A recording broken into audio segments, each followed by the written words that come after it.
The Drive with Tim Donnelly here on 99.9 The Fan, connecting with us now in the Heister Automotive Group hotline. Mike Glennon, former NC State quarterback, longtime NFL quarterback, and friend of the show. You've heard him on here quite a bit. Mike, as I just said, longtime NFL veteran quarterback, you've been in a lot of meeting rooms with a lot of top draft picks and a lot of quarterbacks that had their share of struggles early on. When Bryce Young is struggling the way he is, and I know this doesn't matter, but it kind of does. CJ Stroud making his highlights, Anthony Richardson making his highlights, and Bryce Young not really keeping up.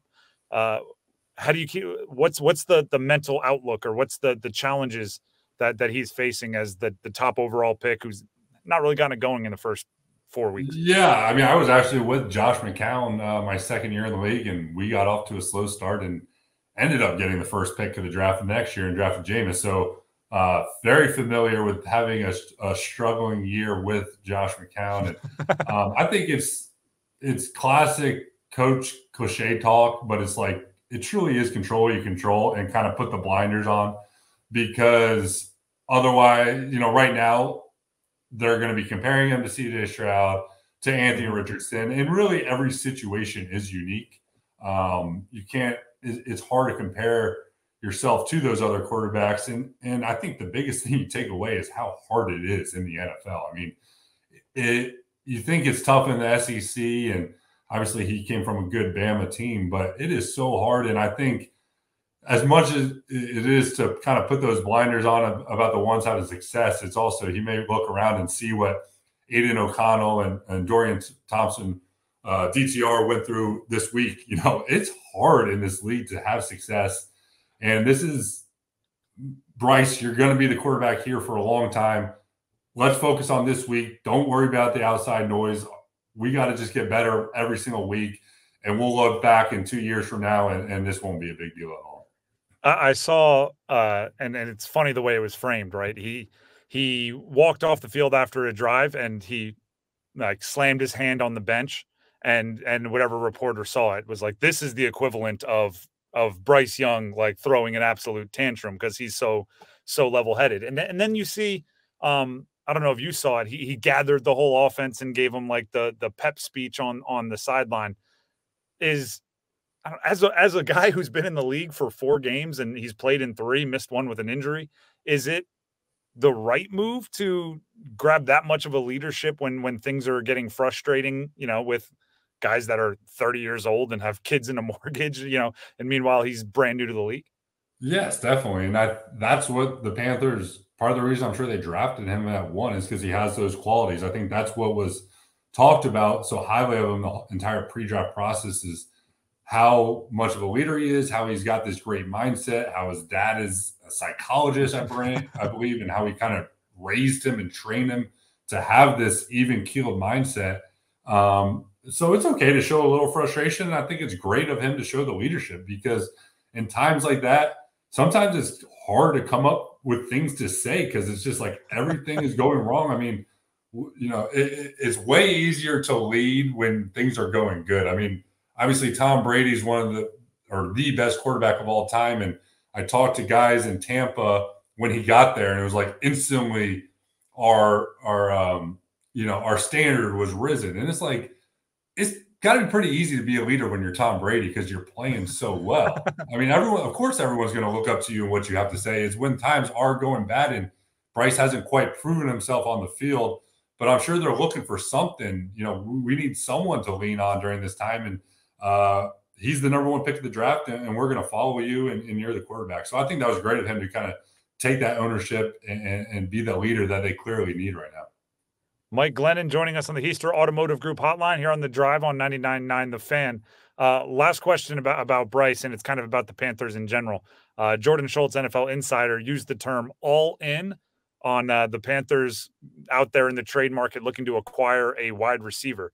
Now, I'm not going to ask you as simple of a question of would it benefit the quarterback to get a number 1 wide receiver, because yes, but you're 0-4. It's a struggle season.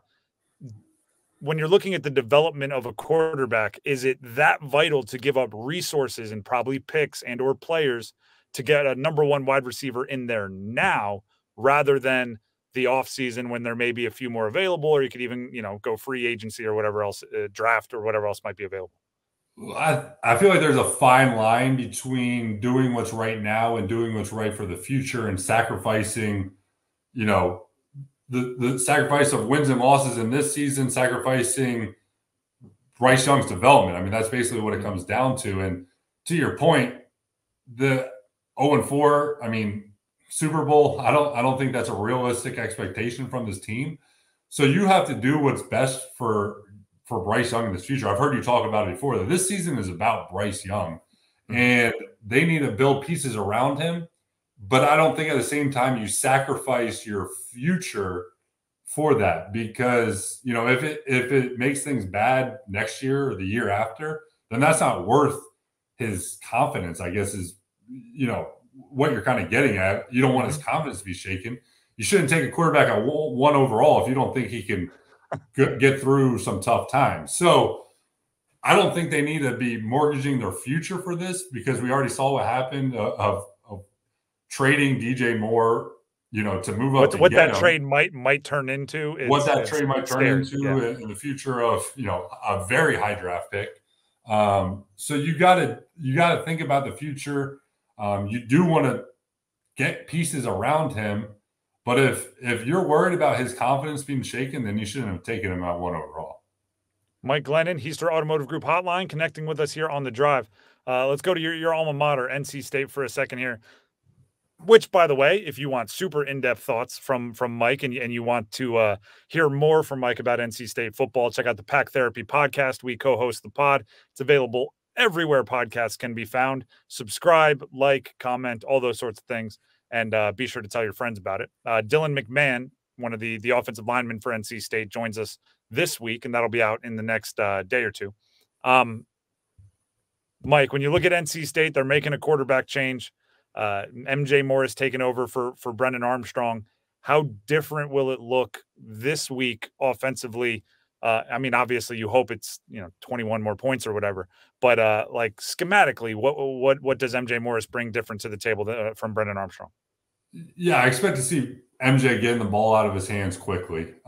We saw kind of the circumstances Brennan was dealing with a lot of guys in his face, whether part of it that's on the offensive line, part of that's on Brennan having to get the ball out. So I'm sure that's kind of been hammered in MJ's mind, whether it's from the coaches or from observation, is I got to get the ball out of my hands quick. And that's what he does well. For being a true freshman last year, I was very impressed with how quick he got the ball out, how he went to the right place with the right timing, going through his reads. So I think we're going to see a more an offense that looks a little bit crisper. It's going to look efficient, and but we'll see from the play calling standpoint, are they running new concepts? Are they running concepts that MJ likes, or is the offense? And this is what Robert and I does, and it's just going to be a new face behind center. So I think it's kind of the questions that we had week 1 is, what does Robert and I's offense look like? I think we kind of have those questions again, is what does the Robert and I offense look like with MJ Morris behind center? It wasn't that long ago, the VMI game, where we were discussing, do you put MJ Morris in if there's mop-up duty? And the answer from both of us was, no, save his red shirt. Well, that's obviously not a priority anymore. Are you surprised how quickly they went from don't burn his red shirt to here's the keys to the car, it's your squad now? I was not expecting us to see MJ Morris this year. I also wasn't expecting to see this offense look as poor as it had. Yeah. So after the last couple of weeks, I started thinking about it. I mean, I would be lying if I wasn't like, I wonder if they'll move to MJ. At the same time, that redshirt year, there's just so many things now with transfer portal, NIL, everything is. This redshirt year did really kind of put a wrench in all of this, but Dave did what he felt was right. And I do think it's going to provide a spark to this team. Yeah. And Mike Glennon, while we have you here, I like to quarterback nerd out a little bit. It's coming off a bye, Drake May, North Carolina. I don't think we've even talked to you about this yet. We had Tim Hasselbeck on the show recently, and he called Drake May the best prospect he's seen in 15 years. And then name dropped Matt Stafford, Andrew Luck, some of the bigger and better prospects we've seen over the last 15 years, almost just to emphasize to us that, like, yeah, I know how long 15 years ago is, and I know what players have come, and I think Drake May is the best. With North Carolina coming off a bye and the ACC wide open, could Drake May grab that North Carolina team and kind of ride them to the finish line? I don't see why not. Right now, to me, it's Florida State, and then there's a group of teams behind them, and that's where Carolina kind of plays into that. You know, they're in that next tier, and Drake May, to me, is second best quarterback in the country behind Caleb Williams, and if he plays the way he's capable of playing and can kind of put the team on his back without the help at receiver that he had kind of last year, I definitely think when they go down to Clemson kind of that second week of the season, that could possibly decide who gets into the ACC championship. Mike, we appreciate you for not only jumping on this show, but jumping on Pack Therapy every week. Check it out everywhere podcasts can be found. And we'll do it again, at least on Pack Therapy next week. Thanks, Tim. See you next time.